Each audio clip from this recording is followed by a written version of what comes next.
باللہ من الشیطان الرجیم بسم اللہ الرحمن الرحیم۔ مون وظائف چینل کی جانب سے تمام ناظرین کو السلام علیکم۔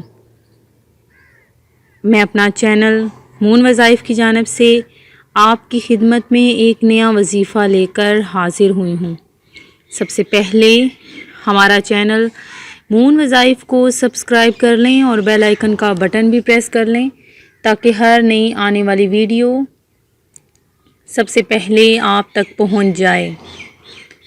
میں امید کرتی ہوں کہ آپ سب خیریت سے ہوں گے اور دعا کرتی ہوں کہ اللہ تعالیٰ آپ سب کو خیریت و عافیت سے رکھے۔ اللہ تعالیٰ نے رزق کے 16 دروازے مقرر کیے ہیں اور اس کی چابیاں بھی بنائی ہیں۔ جس نے یہ چابیاں حاصل کر لیں وہ کبھی تنگ دست نہیں رہے گا۔ پہلا دروازہ نماز ہے۔ جو لوگ نماز نہیں پڑھتے ان کے رزق سے برکت اٹھا دی جاتی ہے۔ وہ پیسہ ہونے کے باوجود بھی پریشان رہتے ہیں۔ دوسرا دروازہ استغفار ہے۔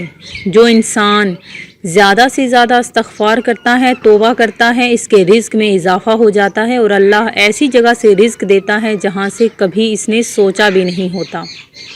تیسرا دروازہ صدقہ ہے۔ اللہ نے فرمایا کہ تم اللہ کی راہ میں جو خرچ کرو گے اللہ اس کا بدلہ دے کر ہی رہے گا۔ انسان جتنا دوسروں پر خرچ کرے گا اللہ اسے 10 گنا بڑھا کر دے گا۔ چوتھا دروازہ تقوی اختیار کرنا ہے۔ جو لوگ گناہوں سے دور رہتے ہیں اللہ اس کے لیے آسمان سے رزق کے دروازے کھول دیتا ہے۔ پانچواں دروازہ کثرت نفلی عبادت ہے۔ جو لوگ زیادہ سے زیادہ نفلی عبادت کرتے ہیں اللہ ان پر تنگ دستی کے دروازے بند کر دیتا ہے۔ اللہ کہتا ہے اگر تو عبادت میں کثرت نہیں کرے گا تو میں تجھے دنیا کے کاموں میں الجھا دوں گا۔ لوگ سنتوں اور فرضوں پر ہی توجہ دیتے ہیں، نفل چھوڑ دیتے ہیں جس سے رزق میں تنگی ہو جاتی ہے۔ چھٹا دروازہ حج اور عمرہ کی کثرت کرنا۔ حدیث میں آتا ہے حج اور عمرہ گناہوں اور تنگ دستی کو اس طرح دور کرتا ہے جس طرح آگ کی بھٹی سونا چاندی کی میل دور کر دیتی ہے۔ ساتواں دروازہ رشتہ داروں کے ساتھ اچھے سلوک سے پیش آنا۔ ایسے رشتہ داروں سے بھی ملتے رہنا جو آپ سے قطع تعلق ہوں۔ آٹھواں دروازہ کمزوروں کے ساتھ صلہ رحمی کرنا ہے۔ غریبوں کے غم بانٹنا، مشکل میں کام آنا اللہ کو بہت پسند ہے۔ نواں دروازہ اللہ پر توکل ہے۔ جو شخص یہ یقین رکھے کہ اللہ دے گا تو اسے اللہ ضرور دے گا اور جو شک کرے وہ پریشان ہی رہے گا۔ 10واں دروازہ شکر ادا کرنا ہے۔ انسان جتنا شکر ادا کرے گا اللہ رزق کے دروازے کھولتا چلا جائے گا۔ 11واں دروازہ ہے گھر میں مسکرا کر داخل ہونا۔ مسکرا کر داخل ہونا سنت بھی ہے۔ حدیث میں آتا ہے نبی صلی اللہ علیہ وآلہ وسلم نے فرمایا کہ اللہ فرماتا ہے کہ رزق بڑھا دوں گا جو شخص گھر میں داخل ہو اور مسکرا کر سلام کرے۔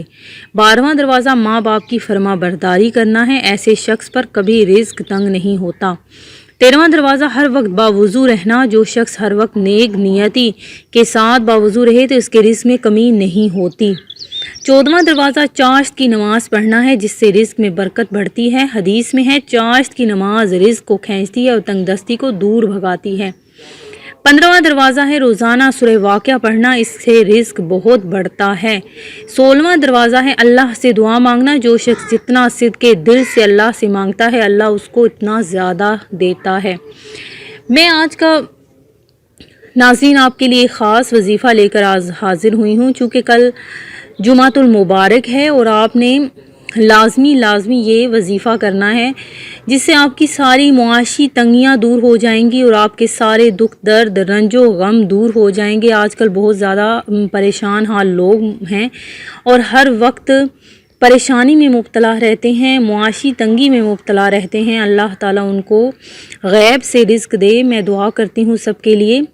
آپ نے وظیفہ یہ کرنا ہے کہ آپ نے ایک اسم مبارک ہے، اس کو آپ نے 41 مرتبہ روزانہ پڑھنا ہے اور یہ بہت ہی آسان وظیفہ ہے، اس کو آپ نے لازمی کرنا ہے۔ الشکور یہ آپ نے 41 مرتبہ روزانہ پڑھنا ہے۔ اس سے کیا ہوگا کہ آپ کی تمام معاشی تنگی دور ہو جائے گی۔ آپ کسی بھی دکھ درد رنج و غم میں مبتلا ہیں، آپ کو کوئی بیماری ہے، آپ کو کوئی حاجت ہے وہ آپ کی پوری ہو جائے گی، آپ کا دکھ درد ختم ہو جائے گا انشاءاللہ عز و جل۔ میں اللہ تعالیٰ سے دعا کرتی ہوں کہ اللہ تعالیٰ تمام لوگوں کی پریشانیاں مشکلات کو دور فرمائے اور جو لوگ معاشی تنگی میں مبتلا ہیں اللہ تعالیٰ ان کو غیب سے رزق حلال کمانے کی توفیق عطا فرمائے۔ میں دعا کرتی ہوں کہ یہ جو موذی وبا ہم پر عام پہنچی ہے اللہ تعالیٰ ہمیں اس سے نجات عطا فرمائے۔ میں امید کرتی ہوں کہ ہمارا آج کا وظیفہ آپ کو پسند آیا ہوگا۔ اسی طرح سے مزید وظائف سننے کے لیے ہمارا چینل مون وائس کو دیکھتے رہیے۔ سبسکرائب کرنا، لائک کرنا، شیئر کرنا ہرگز مت بھولیے گا۔ اپنا خیال رکھیے گا، دعاؤں میں یاد رکھیے گا۔ اللہ حافظ۔